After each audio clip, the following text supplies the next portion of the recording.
Voilà, je vous remercie de votre présence, chers journalistes et presse locale comme internationale.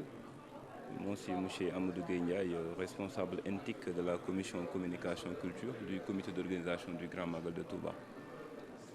Je suis dans la commission communication culture et je remercie d'avance le président du comité d'organisation du Grand Magal de Touba, Cheikh Bachir Mbak Abdel Khad. Et je remercie aussi le président de la commission communication culture, Cheikh Mbak Bali Gaïndé Fatma, qui nous a assigné comme mission de travailler sur l'unification de l'information, sur l'accessibilité et la flexibilité de l'information au niveau de la diaspora et au niveau de la communauté mouride, sans exception ni marginalisation. Alors pour cela, nous avons su savoir que c'est inévitable de mettre en place une plateforme web, comme déjà les TIC, quand on parle des télécommunications, quand on parle des télécommunications, on parle aussi du web. Nous avons pu mettre en place un portail web qui s'appelle le www.magal-touba.org, comme vous le savez. Et là-bas, vous avez des actualités et des informations qui concernent les activités du comité d'organisation du Grand Magal de Touba et des activités effectivement qui concernent également la communauté mouride et les organes du mouridisme. Là-bas aussi, vous pouvez, à chaque fois qu'il y a un grand événement de taille, vous pouvez le suivre en direct en streaming que nous mettons en place pour toute la diaspora et toute une communauté. Sur cette mission, il nous a été assigné de voir comment nous pouvons collaborer avec l'ensemble aussi des organes qui veulent œuvrer pour la bonne réussite de tout événement nous concernant. Et aussi de cette mission, il nous a été assigné en même temps de mettre en place un système de visibilité pour que l'information puisse être accessible, pour que aussi les autres acteurs puissent avoir une possibilité de bien travailler avec nous en parfaite collaboration. Bon, dans la mission globale, ou bien dans la mission, je peux dire en briefing, je peux juste vous dire cela. Mais si je viens sur la composition de notre par exemple, département NTIC,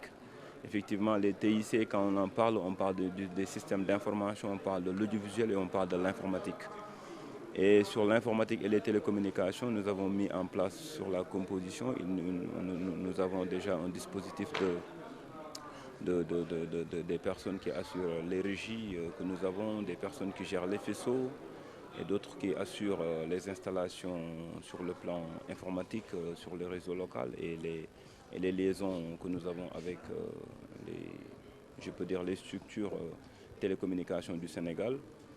Et aussi sur la composition, nous avons des webmasters, nous avons des designers, nous avons des monteurs, nous avons des cadreurs, des preneurs de son, des ingénieurs de son. Et la composition a été réalisée pour juste mettre en place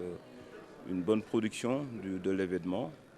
Et nous savons qu'effectivement le Grand Magal de Touba est un événement de taille, qui est un événement déjà le plus grand événement religieux du Sénégal et qui concerne plus de 6 millions ou bien plus de 5 millions de personnes. Et il est important que la composition soit une composition très parfaite sur le plan de dispositifs,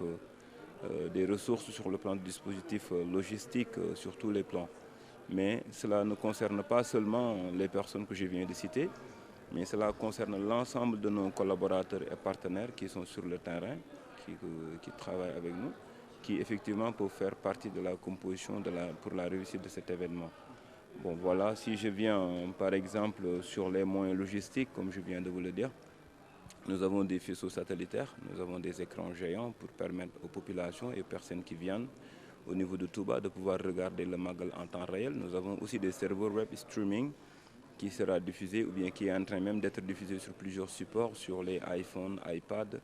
sur en même temps d'autres supports qui viendront prochainement, comme bien avant même le Magal, comme les BlackBerry et les Nokia.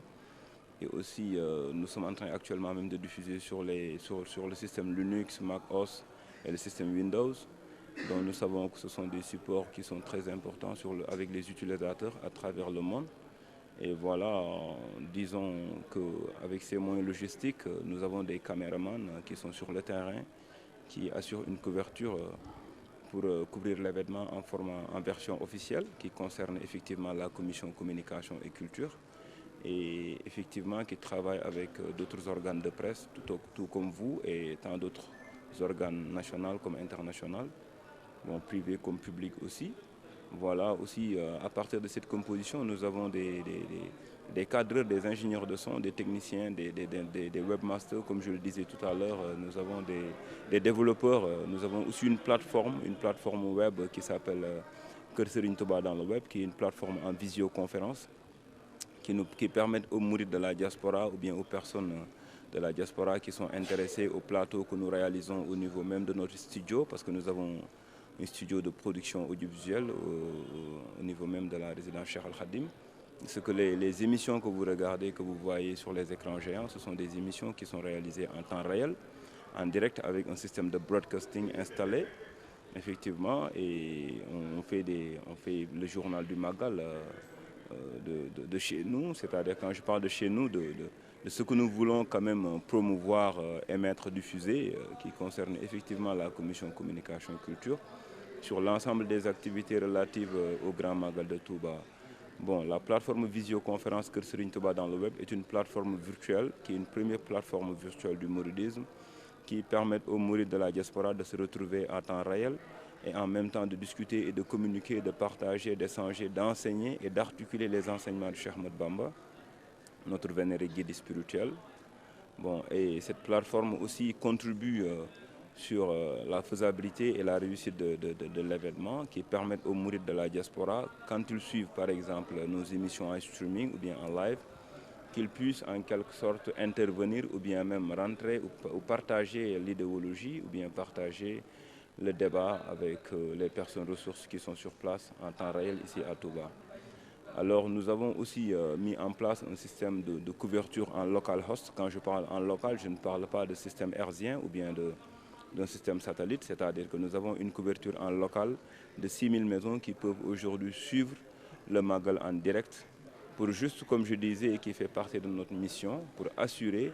le meilleur de nous et assurer aussi le meilleur de la réussite de l'événement qui est le Grand Magal de Touba. Bon, sur ces, oui, le débit, on utilise à peu près, on utilise le LS de 2 mégas, et on utilise aussi des réserves d'ADSL de 10 mégas max, pour juste faire des réserves, pour permettre aux personnes qui viennent à Touba, comme vous,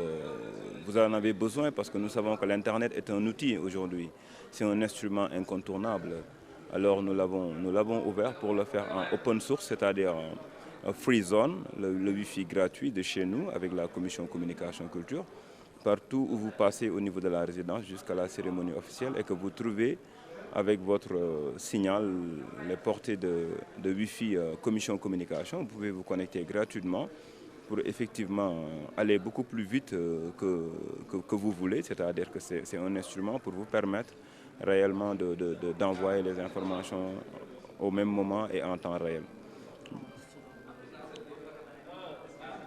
Bon, voilà, je dis en wolof dañuy sant sëriñ bi bu baax, gannaaw ba ñu sant yàlla, sant yonent bi, sant sëriñ Touba, sant ki nga xamante ne nii it maanaam moo ñu jiite ci liggéey bi muy Cheikh Bachir Mbacke Abdoul Khader, sant aussi Cheikh Abdou Mbacke Bali Gaynde Fatma mi nga xamante ne nii moom moo ñu dénk liggéey bi di département intique bu commission communication culture bu comité d'organisation Magal Touba. Bon, c'est vrai que depuis ñaari weer ñi ngi fi nekk ci dëkk bi, ñetti weer nekk di waajal màggal, kenn ku ne xam ne ni màggal mënee su ko waajal ci ay fan yu néew, di fexe nan la ñu mën a def ba mission bi mu ñu assigné, maanaam bi mu ñu sant ñu mën koo matal ci suñu kéem kattan ak lépp luñ ci mën, ak ñëpp ñu ko àndandool di ko defandoo. Mission bi nag lim ñu sant mooy ndigal li,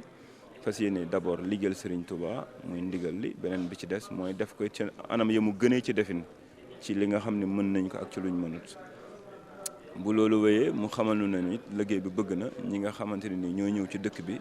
maanaam xam dëgg yëngatu comité d'organisation Magal Touba, xam-xam dëgg jàngale Sëriñ Touba ci màggal gi, ndax kenn ku ne xam ne njëriñ li sëriñ bi làmboo ci maanaam bi mu làmboo ci moom ak it màggal gi fa mu ko teg ci moom. Loolu tax na mu xamal nañu nan fexe ñi mën a ñëw ak ñi mënta ñëw ñëpp mën a di seetaan màggal gi, ñëpp mën cee bokk, ba ku ci war a mën a am kàddu sax boo ci war a mën a def war koo mën a def, donte sax xëy na ci xalaat dañuy njort ni dafay jafe, waaye lu mën a ne la, ndax comme niñ ko waxee intique moom télécommunication maanaam am na fu mu yóbbu àdduna, te kenn ku ne xam ne ni permettre na ñu supprimer la distance, permettre nañu it ñu passer à la vitesse supérieure. Bon, ba tax na gannaaw loolu gis nañ ni l'internet nit ñi ngi koy jëfandikoo, ñu daal di créer benn portail web bu tudd www.magal-touba.org pour permettre nit ñi mën fa di am information yi en temps réel aussi mën fa seetaan màggal gi en live en direct. bu loolu weesoo it ci li nga xam ne moom la ñu sant ñu daal di ñëw it ci mission yooyu ñu composé woo ci noo xamante ne nii internet xam nañ ni maanaam mënta ñàkk nit ñi koy jëfandikoo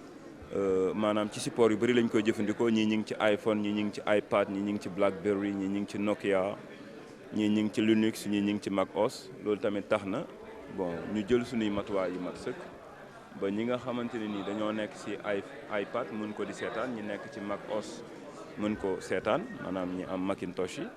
ñi nga xam ne aussi seen système Linux la Ubuntu bi ñu mën ko aussi di seetaan en live ak ñi nga xam ne Android lañ yore aussi ñu mën ko seetaan bon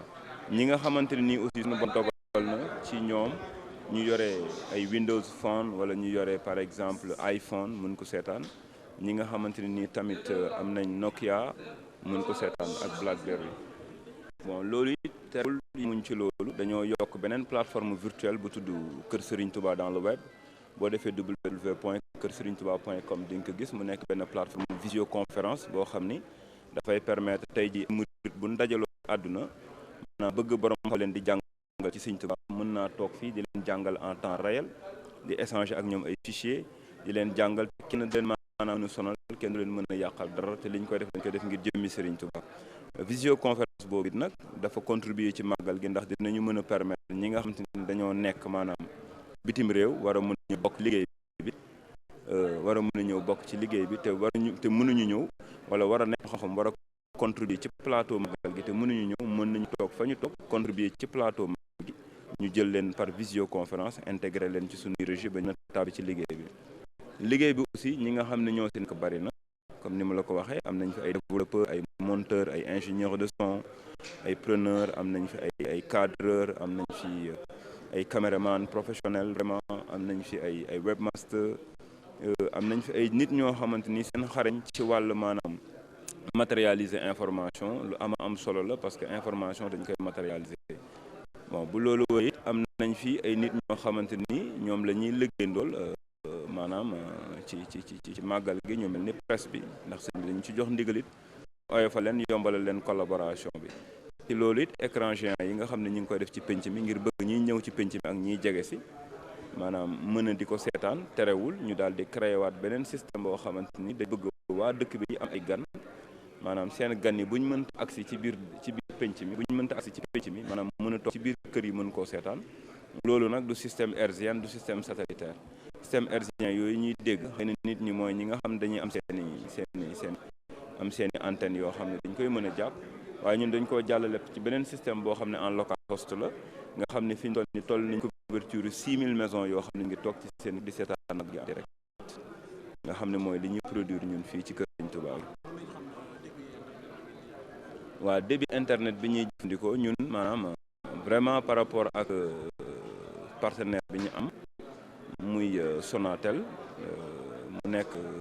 partenaire boo xam ni dëgg-dëgg yàgg na ci liggéey dinañ am débit LS la ñuy utiliser ak ñoom déjà benn débit de 2 mégas sur LS bon am aussi beneen réserve boo xam ni 10 mégas max la